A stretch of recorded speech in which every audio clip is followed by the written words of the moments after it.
Le Seigneur soit avec vous. Et avec votre esprit.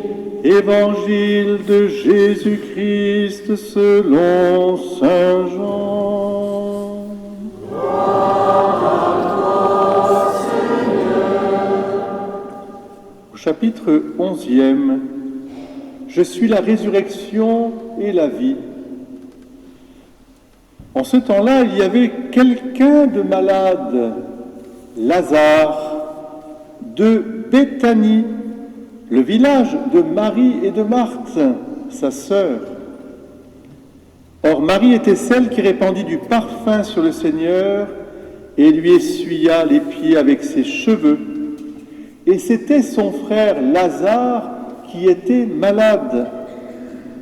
Donc les deux sœurs envoyèrent dire à Jésus: Seigneur, celui que tu aimes est malade. En apprenant cela, Jésus dit: cette maladie ne conduit pas à la mort, elle est pour la gloire de Dieu, afin que par elle le Fils de Dieu soit glorifié.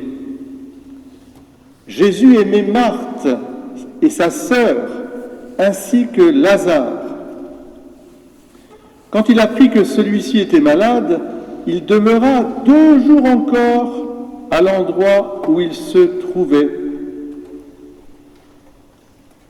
Puis après cela, il dit aux disciples: revenons en Judée. À son arrivée, Jésus trouva Lazare au tombeau depuis 4 jours déjà.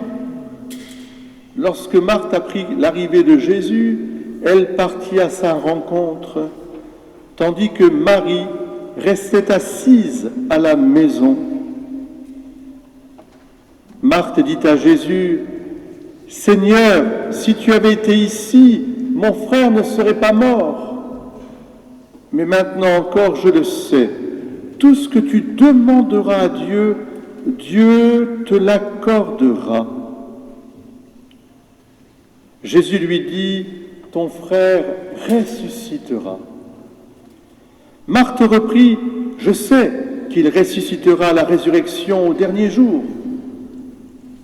Jésus lui dit: moi, je suis la résurrection et la vie. Celui qui croit en moi, même s'il meurt, vivra. Et quiconque vit et croit en moi ne mourra jamais. Crois-tu cela ? Elle répondit: oui, Seigneur, je le crois. Tu es le Christ, le Fils de Dieu. Tu es celui qui vient dans le monde. Jésus, en son esprit, fut saisi d'émotion, il fut bouleversé, et il demanda: où l'avez-vous déposé ? Ils lui répondirent: Seigneur, viens et vois. Alors Jésus se mit à pleurer. Les Juifs disaient: voyez comme il l'aimait. Mais certains d'entre eux dirent: lui qui a ouvert les yeux de l'aveugle, ne pouvait-il pas empêcher Lazare de mourir ? Jésus, repris par l'émotion, arriva au tombeau. C'était une grotte fermée par une pierre. Jésus dit: enlevez la pierre. Marthe, la sœur du défunt, lui dit: Seigneur, il sent déjà, c'est le 4e jour qu'il est là. Alors Jésus dit à Marthe: ne te l'ai-je pas dit? Si tu crois, tu verras la gloire de Dieu. On enleva donc la pierre. Alors Jésus leva les yeux au ciel et dit: Père, je te rends grâce parce que tu m'as exaucé. Je le savais bien, moi, que tu m'exauces toujours, mais je le dis à cause de la foule qui m'entoure, afin qu'ils croient que c'est toi qui m'as envoyé. Après cela, il cria d'une voix forte: Lazare, viens dehors. Et le mort sortit, les pieds et les mains liés par les bandelettes, le visage enveloppé d'un suaire. Jésus leur dit, déliez-le et laissez-le aller. Beaucoup de Juifs qui étaient venus auprès de Marie et avaient donc vu ce que Jésus avait fait, crurent en lui. Acclamons la parole de Dieu. Louange à toi, Seigneur Jésus. Asseyez-vous. Je ne monterai pas dans la chair ce dimanche, bien que je l'aime beaucoup, et pour pouvoir vous voir aussi. Et aujourd'hui, comme je l'ai dit aux catéchumènes, est-ce que vous croyez que Jésus est la résurrection et la vie? C'est cette question que nous devons, je dirais, creuser au fond de nous. C'est une question intime parce qu'elle va au plus profond de l'existence humaine, que nous savons périssable. Nous savons que dès que nous naissons, il y a eu un commencement et il y a eu une fin. Avant, je n'étais pas, je suis né, puis après, je partirai. Et la grande question, c'est de savoir où. La foi en la résurrection dans le peuple d'Israël, elle naît progressivement et elle va vraiment s'établir à partir du IIe siècle et avant Jésus-Christ. Et on voit bien que même du temps de Jésus, il y avait certains groupes, les Esséniens, qui eux ne croyaient pas à la résurrection. Parce que c'est quelque chose qui heurte l'évidence sensible de ce que nous voyons. Les philosophes, comme Aristote eux-mêmes, ont essayé de répondre, mais il y avait quelque chose qui les retenait. Parce que, d'abord, la chose la plus importante, c'est que quand nous sommes nés, grâce à la vie de nos parents, nous sommes nés, bien sûr, de cette création matérielle, mais vivant, avec du vivant. Et ce qui caractérise l'homme, c'est que ce vivant, qui est principe d'animation de notre corps, les anciens et nous-mêmes, nous continuons toujours à l'appeler du nom de âme. Une âme. Nous sommes animés. Vous comprenez? Tu as une animation en toi. L'âme, je ne la vois pas, je la sens. Et je la sens aussi par le fait qu'il y a une spiritualité, des valeurs qui transcendent la matière et qui font qu'elles sont des énergies profondes de notre vie. Alors on dit très bien d'ailleurs qu'on ne connaît bien qu'avec son cœur. Et qu'est-ce que c'est que ce cœur profond?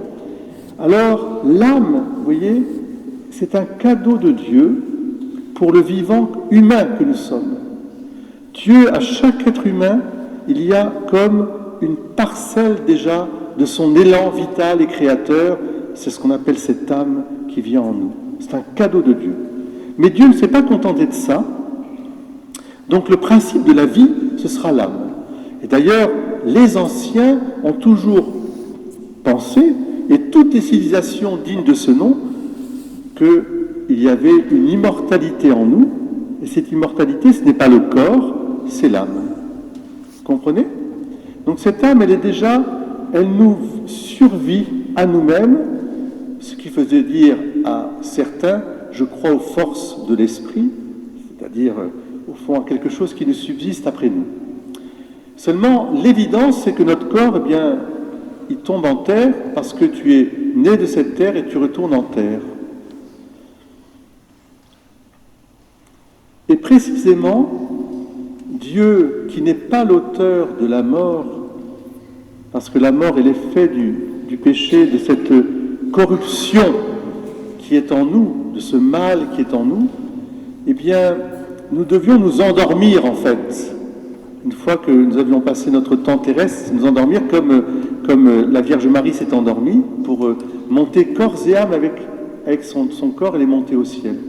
Et alors pour nous, qu'est-ce qu'a fait Dieu? Eh bien Dieu a envoyé son Fils vivre cette vie humaine pour nous apporter la vie éternelle, c'est-à-dire sa propre vie. entrer dans notre cœur le plus profond, dans notre âme, et y déposer la vie divine. C'est ça le baptême que vous allez recevoir.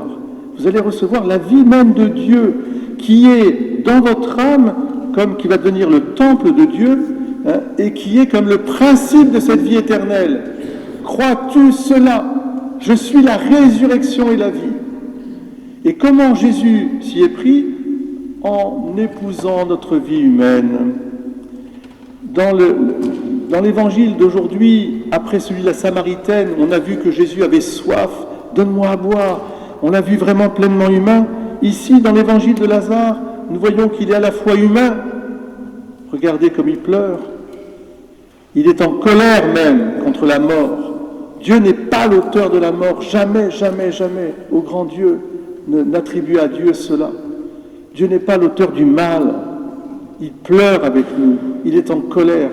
Mais ensuite, ce cœur humain qui se met à notre unisson, il a pleuré lui-même et puis il est mort sur la croix pour nous sauver, eh bien, il va devenir aussi ce cœur divin. Il va donner sa propre vie pour nous. L'élan vital, l'élan créateur, eh bien, va être poursuivi par le don même de la vie de Dieu. C'est ça le mystère de la Pâque que nous allons vivre. Et c'est ce que nous devons raviver en nous. Est-ce que nous sommes vivants de la vie de Dieu? C'est la question qui doit se poser en nous. Parce que, ici-bas, rien ne pourra nous donner cette vie éternelle. Je salue mon frère Pierre. À Romagna, merci à nos frères d'être là.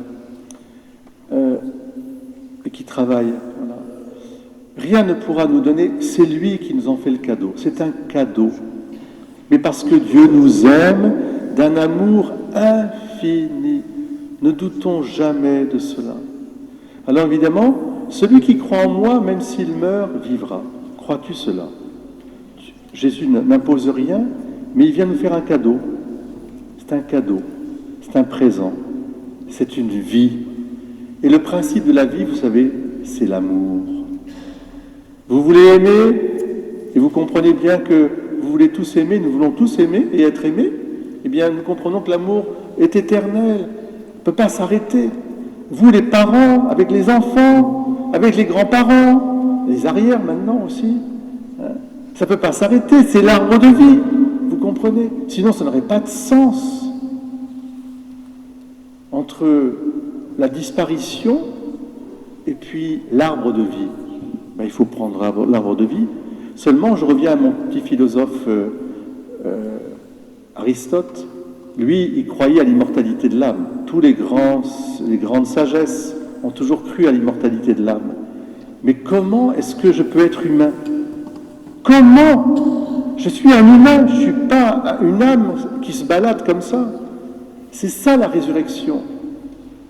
C'est que, oui, le Seigneur, qui est mort et ressuscité, nous promet que notre corps lui-même sera toujours animé par notre âme, puisqu'elle sera, cette âme plongée dans la vie même de Dieu, aura la puissance créatrice en elle aussi, pour faire en sorte, c'est le mystère, que notre âme, notre corps tombé en poussière, renaisse de ses cendres.